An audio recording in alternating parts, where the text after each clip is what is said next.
Չէին սպասումը Տիգրան Ուրիխանյանի առանձնատանն է։ Ներկայացնում է ընտանիքի անդամներին։ Ամենակարևորը, որ ի սկզբանե հասկացել է հայերեն, մինչև արտահայտվելու հնարավորություն ունենալը։ Տունը մեծ է, ցուցադրելու շատ բան կա։ Սա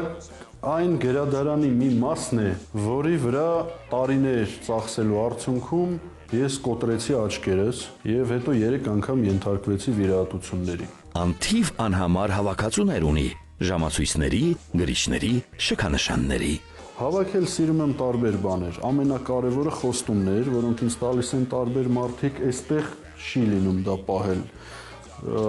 Արանքներից, ճեղքերից թռնում են դուրս, կորում են։ Մի քիչ հումոր տրամադրությունը բարձրացնելու համար։ Իսկ ձեր ասացի մասով դուք գիտեք ինչպես պարզել, երբ է падգամավորը սուտ ասում։